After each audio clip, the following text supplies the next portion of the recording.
Good evening, everybody. Good evening, everybody. Welcome back to Respect the Game podcast presented to you by ONV, our Neutral Voices link. Here we talk more than just the game. As you know, we talk about goals, we talk about opportunities, we talk about growth. All that contribute on and off the field or on and off the court. My name is Taya Andrews, and I'm going to be your host tonight. Let's go ahead and meet our co-hosts. How everybody doing tonight? It's a pleasure being here with the family. Welcome back, Jay. Glad to see you in your seat.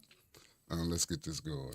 All right, hey, I appreciate that, Mike. It's good to be back here. Good to see y'all smiling faces. But I ain't gonna lie, I was in Miami kicking it about 92 degrees. I come back here. Today was a good day, but outside of that, I'm kind of upset. But you guys make up for it. Glad to be back. JJ Foster. Glad to have you back, JJ. Well, let's go ahead and start things up with this week's episode, kicking into the NBA playoffs. We got some great matchups, great teams, great things to look forward to. JJ, what things can we kind of look forward to in this NBA draft, kind of considering the matchup that we have between OKC and Denver tonight? OKC is up 3-2 currently in the series, playing at Denver. Man, you know what? That series right there has been great from the outset. Yeah. Denver, the old veterans doing their thing versus OKC, the young guns. They hungry. They play D. They play both ends of that floor. But as you can see, this series has been going back and forth. And tonight, it's going to be pivotal for Denver. But I just think the playoffs overall have been excellent. I've been watching the NBA playoffs like I watch the NCAA tournament, which typically doesn't happen. But it actually brings me to a bigger question I'd ask you guys. The NBA playoffs, these guys play hard. You look at the scores, they're lower and everything. During the season, it's almost like an all-star game. Guys move it out the way. It's all about scores. We got 150 to 170. Games is just ridiculous. But you get to the playoffs, and now it's so competitive. It's great to watch, but when you compare it to, it's ridiculous. I agree with that as well, because I think for as long as the season is, it's a waste of time. Yeah.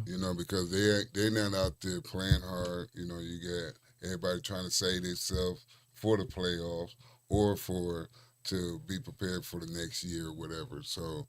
I think they should. I know it's revenue that they want to make the money and what have you, but I think the season should be getting cut short because there's a lot of injuries going on as well. So yeah, to your point though, that's funny that you say that about guys saving themselves. You look at the Clippers and what they did. They took their series to the point of to what 6-7 games, but you got Kawhi Leonard out there balling, doing what he does. But how many games did he play regular season? Yeah. He should have been balling. He was fresh. Right. Everybody else done played the season. But yeah, to your point, he done saved himself. And when you think about him in the last couple of years, man, it's almost a crime. And you say Cleveland, Cleveland played hard all season long, and then they come up short in the playoff because of injuries. So. Yeah, well, that's that long season I'm talking about. Gotcha. Yeah. I was talking Kawhi Leonard, but Cleveland. Here's the deal. I say, and people don't look at it like this, but a lot of these teams who had regular season success, because it's you got where you can't restrict movement. You got guys. It's all about the offense. Guys flowing, coming, doing their thing, but then now all of a sudden you get into the playoffs where. You watch it, man, look like an old Wiseman Park game. they bugging cats. Guys get knocked out. Referees sit there like this. Yeah. They ain't calling nothing. Yeah. So now you get a team like Cleveland, even OKC to an extent. Mm-hmm. It's a completely different game. I think that's why the Pacers have thrived. They a big physical team. If you look at the Pacers, I love it. They lay the ball up and come up and elbow you and all that. So yeah, very. What you think, young buck? So kind of in relation to that, I kind of think about the NBA playoffs and like you said, kind of the season being cut short. Mm-hmm. I think that that might not be a bad thing because, like you said, you have a lot of players sitting out. You have a lot of players getting injured. The question that I have for you, Mike, is: do you think that the NBA playoffs kind of, and I think I know the answer to this, kind of spark ignition in players and spark ignition in teams that kind of take them to that next level when it needs to be. No doubt.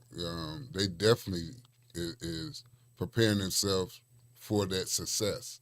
Like you said, the Pacers. Nobody expected the Pacers to be doing what they did and how they, aggressive as they were. So, I agree with you. They prepare themselves real well for the playoffs, and the younger players are out there trying to prove themselves that they belong there, that they are the next ones. Yeah. Okay. Man, I'm glad you met them young fellas. Man, I'm gonna tell you, them young superstars doing their thing. Yeah. And if this playoffs didn't show us nothing, they had no respect for the OGs At all. LeBron, Horford, Yeah. Steph went out with an injury. I mean, these young boys. When you look at Minnesota, I'm looking at Randall. I'm looking at Ant-Man. Man, them cats take pride in getting up big guys like, now, what you gonna do? You can't go around, but you ain't athletic enough, and they giving guys fits. And them knees hurt. Them knees hurt. There you go. Hey, OKC, the Joker, the best player in basketball, having the worst numbers he done had. Why? Them young boys out there, they playing, they're making it tough on him. Yeah. They're making it tough on him. These young guys, they hungry, and that's why, really, honestly, I'm leaning towards Minnesota. I like what they're doing, and the fact that what Gobert did that last game against the Lakers, you think about it, they never go to Gobert, but to know that's in your back pocket, if you decide you want to try to key on them two little young guys, and we can go and get it to the big fella, and he gonna finish and be focused. On my text strands, I had went from the game before. I said Rudy Gobert was the worst basketball player in NBA history. That literally, I said that. And in that next game, I said, this cat think he Wilt Chamberlain. He putting up Wilt Chamberlain numbers, doing what he do. I like the Pacers, man. I in think, the East, Once again, you talking about these young guns coming out doing their thing. That Pacer group, man, like you said, they physical. They going through them, and then them up. It's like that's the team, man. You got the Pacers over the Knicks. Who y'all got? If the Knicks get it done, because I'm gonna tell you, after watching last night, kind of some reservations, but everybody was like, it's a foregone conclusion. We're gonna have the Knicks and the Pacers, or as they called it back in the day, the Knicks versus the Hicks. Yeah. And renewing that rivalry. Yeah. But who y'all got? I got the Pacers. I think the Knicks are gonna beat the Celtics in this last game, game 6, because they can't go home. They can't let the Celtics go home. Yeah, they gotta end it. See, with this situation, I'm going to have to go with the Knicks. I know that I'm from Indiana and I am an OG Pacers fan. So who I'm rooting for doesn't, it doesn't match up with who I think is going to win.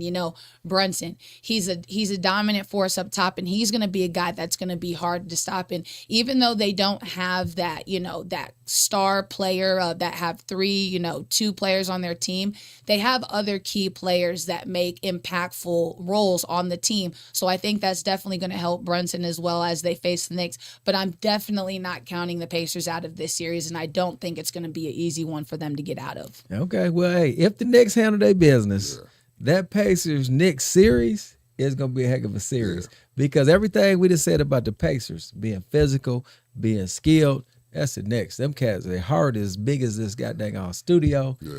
They don't know how to quit. And it's going to be some good old-fashioned Weiser Park versus McCulloch Center. Go at it. Smack all over the place. Yeah.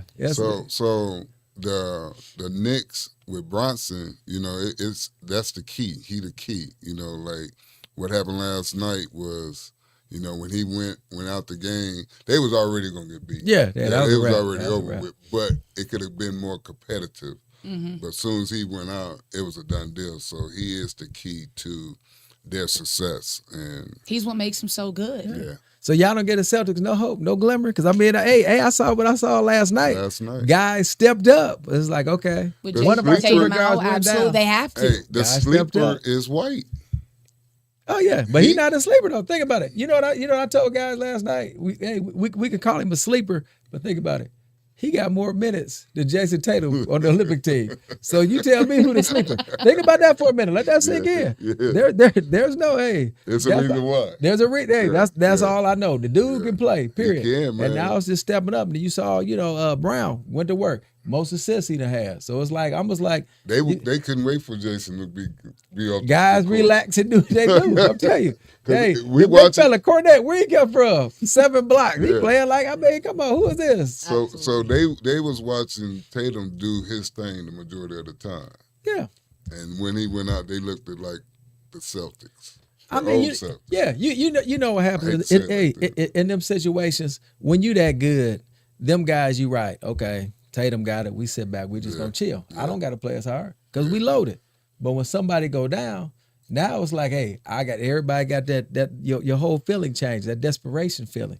And now when you got people's undivided attention, that's why I said I don't know if it's gonna be as easy. No, it ain't gonna be easy, but I'm gonna go one more step on this. Now it's time to show my skills so I can get paid. Yeah. I'm glad you went down that route because let's talk about this. Y'all boy Kuminga for the Warriors. My man ain't getting no tick. Watch him out there. He a free agent next year. What is he playing for? What did you just say? Yeah, playing for that money, man. Playing for that man. That mug is going to work. He sort of went to work and he showed. Yeah. Looking like, hold on, he can play. Yeah. Hey, bad look for Kerr. And I had a lot of people after that Olympics, people questioning, could Kerr really coach? Is he a good coach? When he didn't play Tatum, how you couldn't find minutes for Tatum? Yeah. And I had guys, man, just watch it, blah, blah, blah. I tell you what, not playing Kuminga, hey, that didn't do him get no favors for him because that cat can go. He a free agent. He a free agent. There's people, hey, now they either got to pony up and get him his money, or some cats over there sitting there waiting in the wings like, I'll give it we'll to take him. Yeah. So. Well, and also when we're talking about, kind of this free agency and that we have coming up, let's talk about the NBA draft and kind of with the lottery that kind of just happened. Dallas Mavericks securing that spot. How do we kind of feel about that, JJ? What are your thoughts? I mean, a 1% chance and they got it. 1.8, they got it. And it's a whole bunch of people hollering conspiracy. But you want to know what's funny? There ain't no conspiracy because here's the deal. It was a lot of, if the Spurs would have got him, conspiracy. There was a couple markets out there, Spurs, Dallas, who else is in the running? Houston, that teams are just pieces away. Yeah. Everybody's going to be hollering the same thing. Now, the interesting thing about Dallas, people were saying, I don't know if y'all heard this, but they were saying that the NBA went to Dallas and said, hey, if y'all trade Luka, send him to the Lakers. We're gonna make sure y'all get a number one pick. People get creative with they conspiracy theories. Yeah. And if you think about it, like, dang, that do kind of makes sense. but no, man. I just think like I heard a guy say the other day, low percentage equations happen in this world all the time. Yeah. All the time. So I think this is just a situation. And Flag, it's going to be interesting to see what Dallas does. But if you think Cooper Flag with AD and Kyrie and the rest of them guys, that's a heck of a squad. Or do they trade AD and Kyrie and bring in? So that's what's going to be. Well, Coop going to be the first. Yeah, Coop going to be there. No, I'm talking about you get rid of the old heads. They're going to have Cooper and you build around Coop. Or do they bring Coop in, let him roll with AD and Kyrie, but two guys that got a history of being injury prone. Exactly. Can you rely on them being healthy? Right. That's the thing. AD has consistent injuries with the Lakers. Kyrie Irving just had that injury. I mean, are we going to be 100% positive that they're going to come back the consistent same players that they once were, in this 2023 previous, 2024 season? Yeah, no question. AD don't finish a season for the last, 5 years? His career. What you mean the last? Well, his career. I just remember when he first got over to the Lakers. Yeah. He was hurt early. But I'm telling you, even before he got Charlotte. Yeah. The man been hurt. So let's go back to the draft. Did we not have a conversation about Coop Flag? Yeah, we did. We did. And you said what? I said the possibility of him staying. I'm waiting on you to bring that up. I stand on what I said. It still was. Yeah, exactly. Here go the thing too. You said he coming. Okay, And that's all right. fine. I just want y'all to remember that. Remember that. It was no debate. It still was an option. And how about this, though? I got my guy. Hey, we're going to say, hey, Mike, you're right. But how about this? The numbers for guys leaving college and going to NBA? Down. Yes. Why are they down? Because they're getting paid. They're Who decided, hey, no, I'm coming. But at the end of the day, there wouldn't have been no second guessing. You know I'm coming. And But Coop now, getting yeah. paid regardless. Correct. Whether That whether he was our comes to the point. NBA or whether he stays at Duke, he's a top phenomenon in the country. He has NIL deal after NIL deal. So whether it's the NBA, I mean, or the NIL deals, I mean, can the NBA even kind of compete with that right now? Oh, no, I mean, no. they're making so much money. I was gonna say, slow down now, little partner. Yeah, the NBA can. Now, this ain't the WNBA. When you talk Olivia Miles and them, you exactly right. They're staying because Well, they're I'm not getting taking. that money there. I'm thinking of, is the money worth the longevity of them staying in a bad program? And in my opinion, I think for me as a player, that would be an automatic no. If I'm Cooper Flagg and I see the Dallas Mavericks get this pick, the first thing that I'm doing is calling my coach and saying, I am coming back. Wow. Ooh, you don't like Dallas? That's a bad situation. I mean, That's it's bad. not, That's a good I mean, one. it's not, it's, I mean, but you think of a player like Cooper Flagg. Do you really see Cooper Flagg succeeding in Dallas the same way Luka did? Yeah. Yeah. Without a But doubt. here's the point, though. Even if he comes back, so next year it ain't gonna be Dallas. It'll be what are the Utah. bottom tier? There you But go. it's gonna take it. Okay, but look at the amount of time that Luka took to get Dallas to where they Dallas were. has always been on the map. They've going been to on the playoffs. map. Yeah. They've been on the map. But have they done anything beyond being on the map? They went to the finals last year. I mean, I can be on the map. They went to the You finals can be on last the year. map. They went to the finals I last know, year. but that was with Luka. Okay, yeah. So But- now he gonna be the new Luka. He's Hey, gonna be look, better than Luka. He's the We'll, franchise. we'll, that's we'll what I'm tune back saying. to this. Yeah. We'll tune back to this. Whoa. Well, because because we'll have to see with future stats and Okay. how this whole prediction plays out. Did you see how Coop came into college and took over? Oh, absolutely. Absolutely. I And- mean, juniors, seniors, it was no question that Cooper Flagg was that guy every time he stepped on the court. And that's what he's going to do when he go to the NBA. See, I don't disagree with that. I don't disagree with the fact that he's going to make a great impact, but I am kind of slightly on the totem pole of where he's going to kind of end up with his team. Cooper's a great player. So they don't have to win right away. Oh no, not They right away. just have to be successful. Yes, absolutely. Let's make that But also clear. too, it also kind of depends on, don't you think, what happens with AD and what happens with Kyrie. Those are impactful players that are going to be around him. But Yeah, those are but that- pieces, yeah, and that that- speaks to what I was yeah. talking about. They could potentially trade them for They could different bring somebody pieces, in. or they could potentially, hey, we're gonna ride with them for the first couple years to groom Coop. Or you just ride with them the first year. Yeah, that's what I'm. Yeah. So What they've other got- potential aspects do they have coming up in the portal? Because one thing that we didn't talk about too was with the NBA draft is all the trades that happen on draft day as well. Do you think that there are any potential prospects, in the portal that, could end up being traded or, could impact other tems? Well, all that is always at play, and you got free agency. I mean, there's a guy out there in Los Angeles right now that he can go wherever he wants to go. Yeah. So that's always looming. So free agency, who's available in the draft, these are all things that that come into effect. But back to your comment about Coop, you say if he wasn't staying, it's not like he get to choose who he get to go to next year.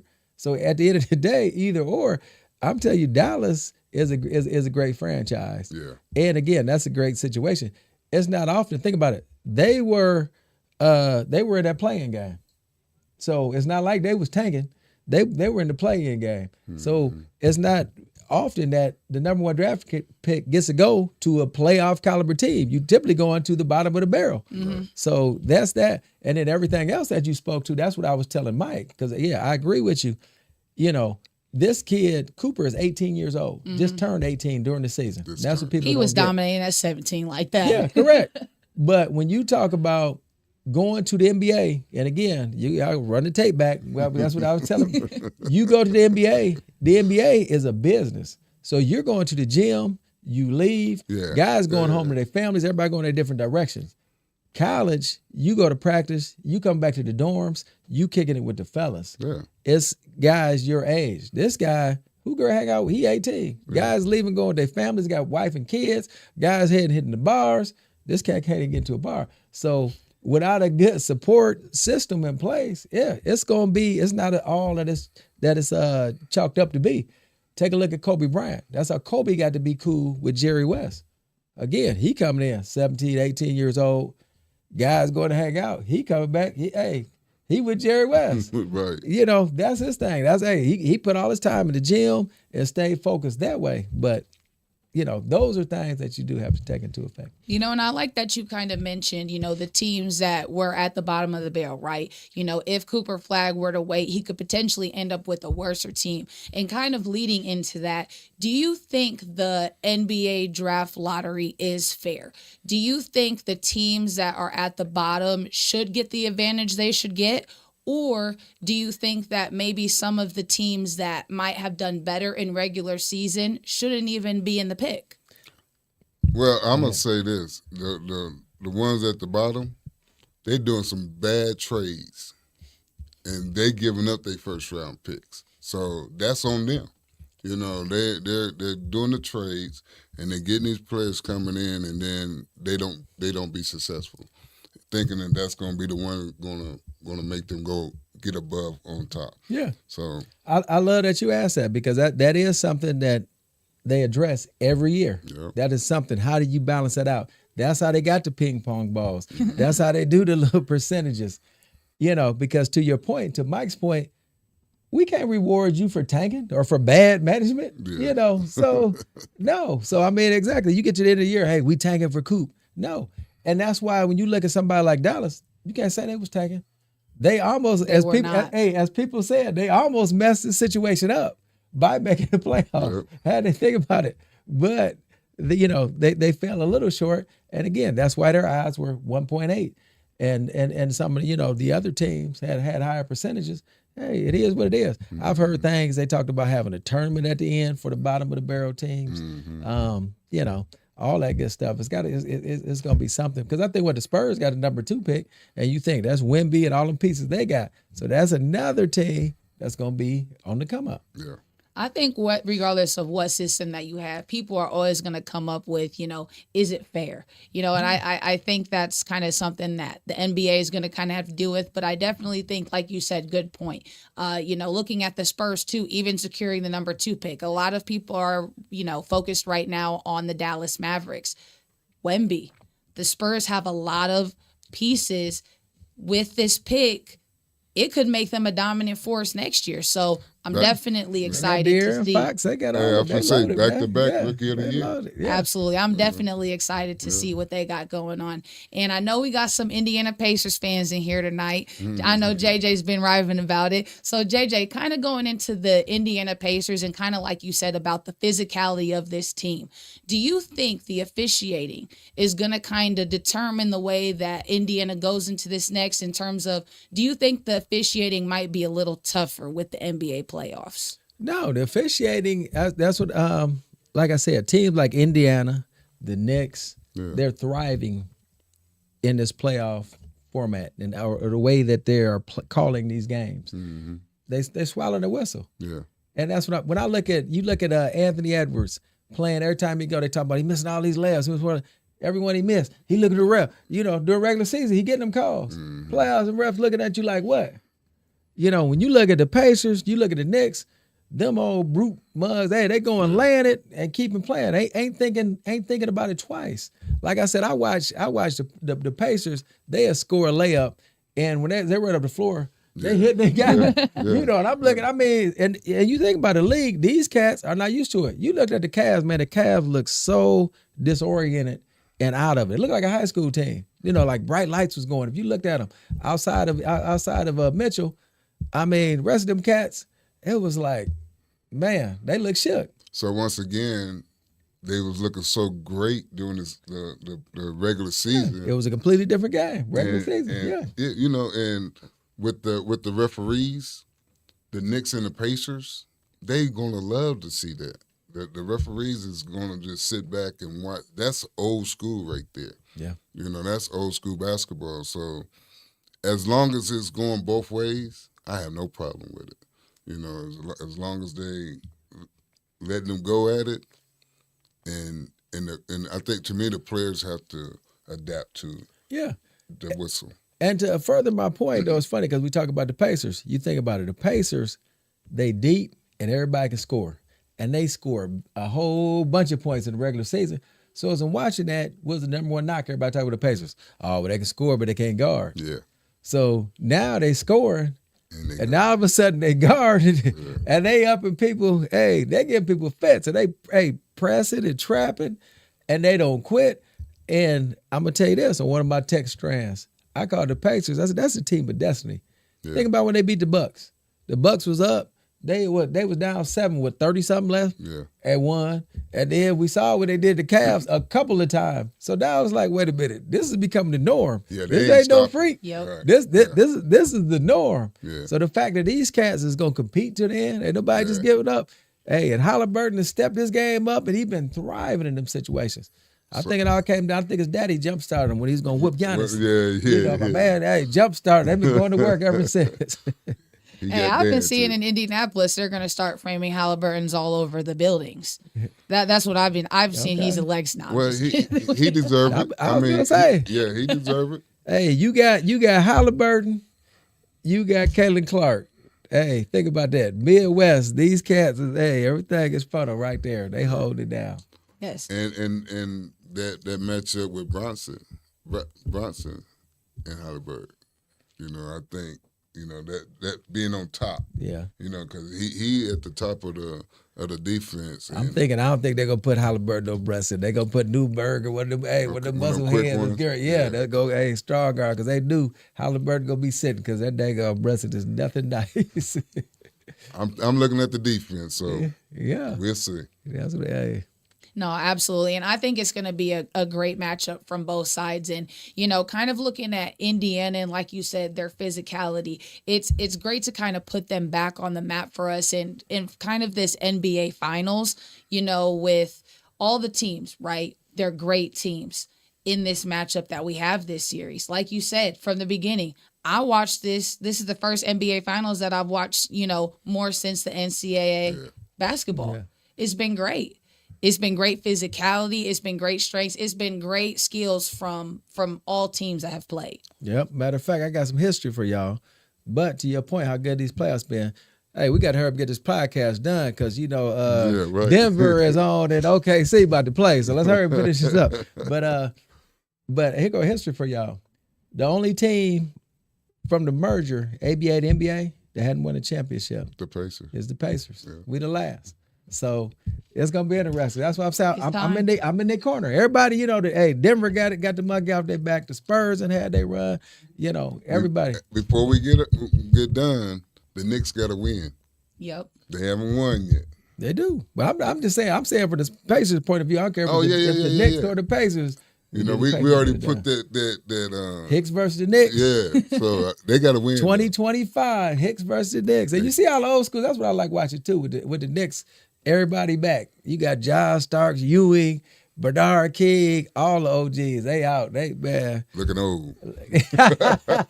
Hey, looking old, but they hype. They out there hype. I love it. Absolutely. You guys are over here mentioning a bunch of names that I have never even heard of. So you know what? I think that's about time to go ahead and wrap up this podcast tonight. Thank you so much for tuning in with us discussing the NBA Finals. Go ahead and like and subscribe to our channel. We have the documents down below. And Coach Mike, what do we always say before we leave the set? Always protect your mind.